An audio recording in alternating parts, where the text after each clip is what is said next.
Oh, good morning, everyone. Here we are for another Connect and Share with Outdoors New South Wales and ACT. And today I'm coming to you from the centre of Sydney town. I've just been attending an event with the Women of Insurance, and a guest invited, a client, Affinity Insurance Brokers, who you'd know very well, invited me to come along to this event this morning, but I'll talk more about that later. Beautiful sunny day here on this wonderful country, and I'd love to pay my respects to the traditional owners of the land in which I'm standing and all the areas that you are coming from today, and pay my respects to our elders past and present.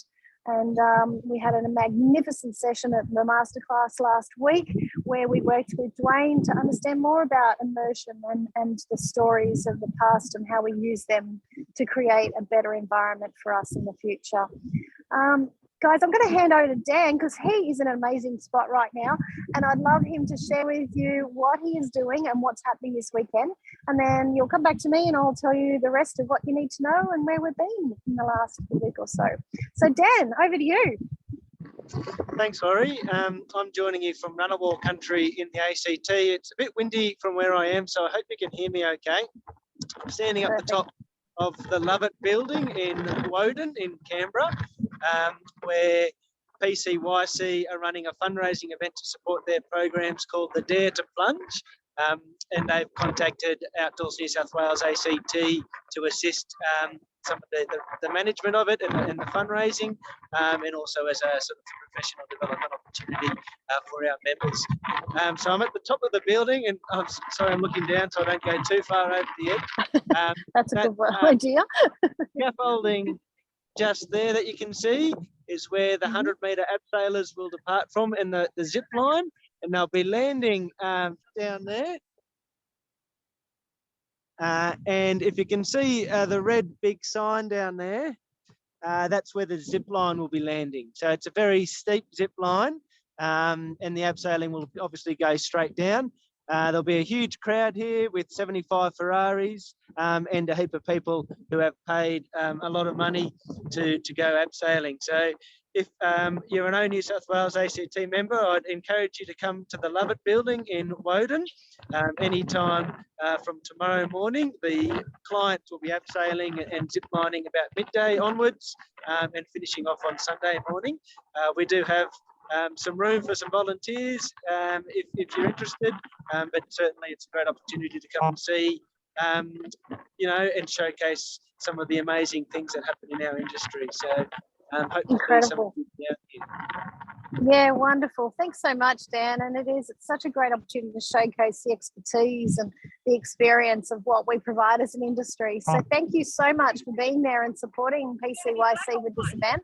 I think it's going to be an incredible event by the looks of it, including the Ferraris. Look at the view you've got. It's incredible. For those listening on Spotify, I'm so sorry you can't see any of this, but if you want to jump to YouTube, you can certainly see the visuals. And that's coming from Dan McNamara, one of the directors of Outdoors New South Wales and ACT, and volunteering his time for the next few days in supporting this event. Thanks so much, Dan. You be careful. Don't step too close to that edge, and have a great weekend. Thank you. Yep. See you all later. Okay. Take care. Awesome, guys. So what we'll do now, I will rip you through some of the must-knows and what we've been up to as well over the last, now it's 2 weeks because we missed last week because we had our masterclass. So I thought I'd just update everyone on what Outdoors New South Wales and ACT has been up to as we head into the second last edition for 2022. So next week is our last Connect and Share on Friday at 10 o'clock. And we will be back fresh and bright in 2023 and still committing to our weekly forums to ensure that you always know that we will be here at 10 o'clock on a Friday, or you can catch us up on Spotify following and get all the lowdown of the information you need if you're out in field and running around and working and doing what you do best. So needless to say, let's go back to the last couple of weeks and what we've been up to. You might know in New South Wales we have an election looming. That's coming in March next year. So we've been certainly talking with a lot of the departments and the ministry, shadow ministry particularly, around some of the challenges and opportunities that we have in this industry going into that election. So we've been doing a bit of work in that. We also had a symposium which Bushwalking New South Wales compiled, which was Saturday a week ago, so close to 2 weeks, 2 weeks tomorrow. And that was a great event in the fact that we had a lot of information being shared by professionals that in the bushwalking area, environmentalists, right through to historians, and talking about, has national parks and wildlife thought about some of the challenges associated with developments in national parks. We were so privileged to have the Deputy Secretary, Andrew, with us on that day, and he was great and brought some of his staff along, and we had an awesome conversation of collaboration around really where that could go into the future. The good thing is we understand now that National Parks and Wildlife and ourselves are on the same page when it comes to conserving and really looking after our assets. And I think there's going to be a great position put out by Bushwalking New South Wales on their direction in relation to large-scale developments. It was very obvious that no one was against certain aspects to deliver better amenities, better facilities, but the question was raised particularly around those sort of 5-star development opportunities. So yeah, if you want to know more, certainly keep watching Bushwalking New South Wales or keep in touch with us, and we will certainly update you as that progresses. Last week as well, we had the privilege of partnering with Destination Sydney Surround South, which is one of the tourism bodies in the South Coast, and also the REAP teams and TAFE to deliver a careers day. It was great to see Outdoors New South Wales and ACT as part of that, and we were great. It was also great to have Southbound Adventures, the Outdoor Education Group, and also Officers Sport come with us to help promote careers in the outdoors and their traineeship programs that they're offering. We had all schools across the South Coast attend. They learnt about tourism, they learned about hospitality, and they learned about the outdoors, which was great. So a lot of activity in career development, and that's just one activity that we're working on to try to make sure that goes into other areas around the state as well. The other aspect, which I mentioned briefly a minute ago, was the masterclass. So 2 intense days we have with some of you, and it was open to our members to come and talk about all things to do with the challenges, opportunities, and what we've got to think about for the future of the outdoors. So I know I was exhausted. I don't know about the members that attended after the 2 days, but the conversations were insane. The good part is you didn't miss out if you didn't attend, because all of that content, most of it's loaded up now. The last bits will be loaded up today, and it's all the PowerPoint presentations and the audio recordings, and every single session is now on your members portal. So if you can't remember how to get to your members portal, just put in outdoors.kartra, Kartra.com. That will take you to our page. Put in your login details, and certainly reach out if you haven't got them handy. We can reset them for you. But you'll go into the education area, click on Masterclass, and you can download any of the content that you missed or wanted to revise. The next thing, the day after we finished the Masterclass, we had the ACHPA New South Wales Conference. Now, ACHPA is an organisation that supports the PDHPE teachers, all the sport teachers, in keeping them informed and up to date with all the content that they need as teachers in the field. So privileged to be there at that, where I was with Renee West. Now, if you remember some months ago, I would have spoken about the curriculum for Stage 5, and we were helping Renee from Department of Education in developing the outdoor leadership curriculum. So this was presented at the ACHPA conference. It was amazing to see. There was about 18 schools in the room that were looking at bringing it into their schools. So excited. We have now set up a Facebook group for all the schools that are looking at this as a curriculum choice. If you have taught it before, or if you're thinking about it, or you've committed to it for next year or the year after, this Facebook group is for you.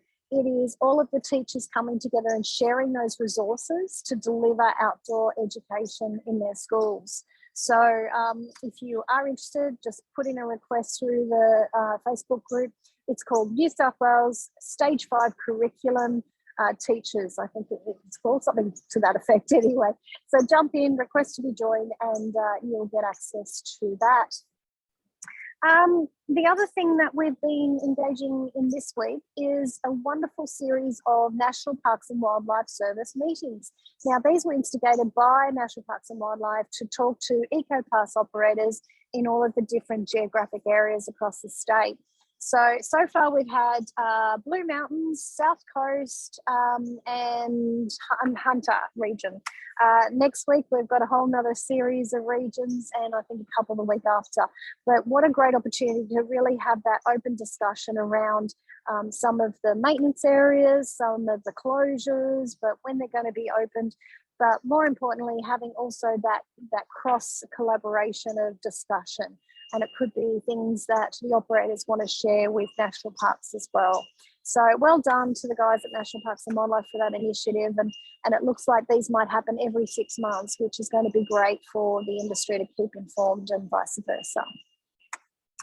And today, as I say, I'm coming to you from Sydney's Hyde Park, right in the centre of Sydney. I think you can see St Mary's Cathedral off to my left shoulder there.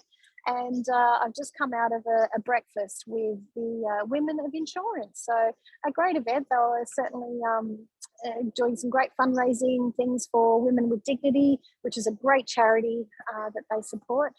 But also as a guest of Affinity and Aon, it was good to network and talk about some of the challenges and opportunities that we can work with the insurance sector a little bit more closely to get some certainty for our industry. So that's this morning. It's been a busy day already. Okay, so what do you need to know as what's happening in the industry? Well, we've got a few National Parks and Wildlife Service opportunities or plans of management and also expressions of interest. A reminder that the Warramie Conservation Lands has got an expression of interest open right now for operators to participate or to conduct activities in that area. That closes on the 15th of December. So if you're interested in that one, you've only got a couple of weeks left. There's also one open for the Great Southern Walk. So again, asking operators who are interested in that part of the world, if they want to conduct tours, to put an expression of interest into that one. There's 3 plans of management open for comment at the moment. And I emphasize these 3 because if you are operating in these areas or you wish to operate in these areas, or conduct activities that might be perceived to be not available, this is your opportunity to have your say. Sydney Harbour Plan of Management is open at the moment.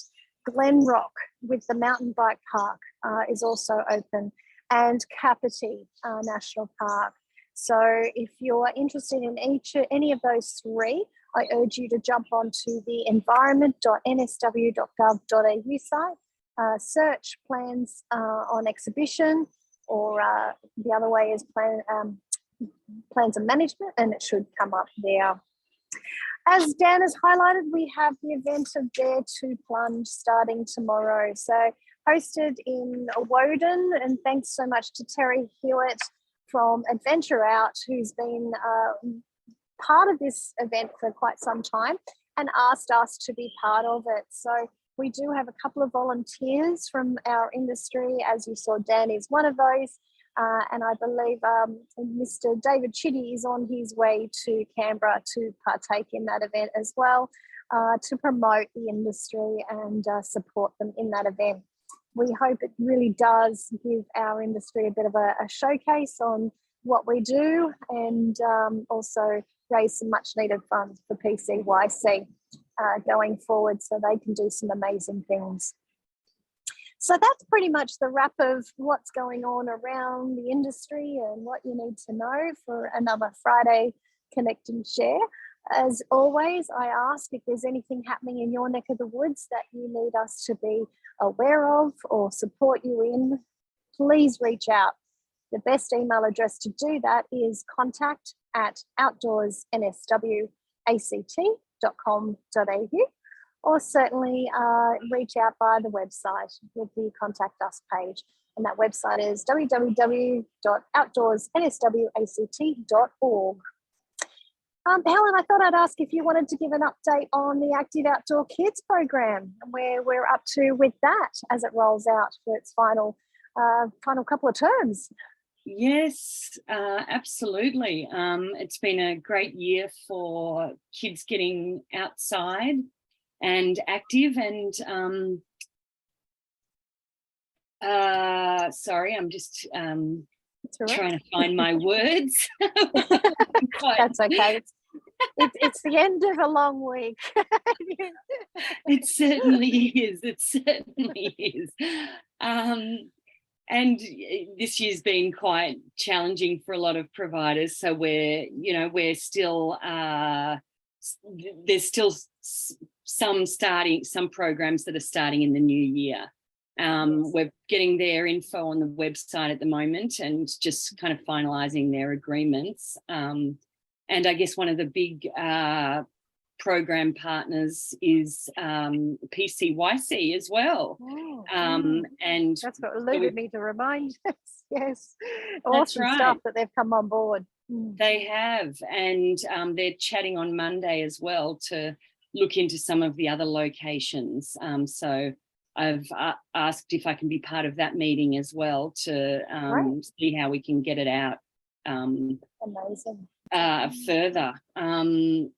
So yeah, we look forward to getting more young people out and active in 2023.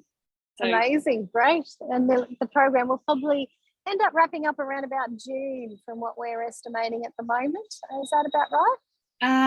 Yes, except I'm just in communication about a new variation, which would take the program to December. So great. Okay, hopefully, fabulous. Hopefully that's the case. They're just sort of negotiating the terms around that at the moment. So yeah, hopefully just enables us to continue doing this amazing program and getting more kids to see the opportunity of active recreation versus sport and what that can do for them if they're not sport inclined. That's right. And yeah, we're collecting a lot of data on the impacts of the program and sort of how it changes the well-being of young people who participate as well. Yes, and that's going to be great info. Thank you for that. Great update. Well, guys, we might leave you there as we're on the second last run of our Connect and Shares for this year.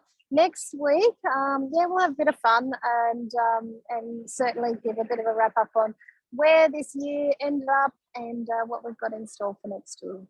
So without further ado, I'm going to sign off there, bid you farewell, have a great weekend, have a great rest of the week next week, and we'll see you on the 9th of December at 10 a.m. Talk to you then.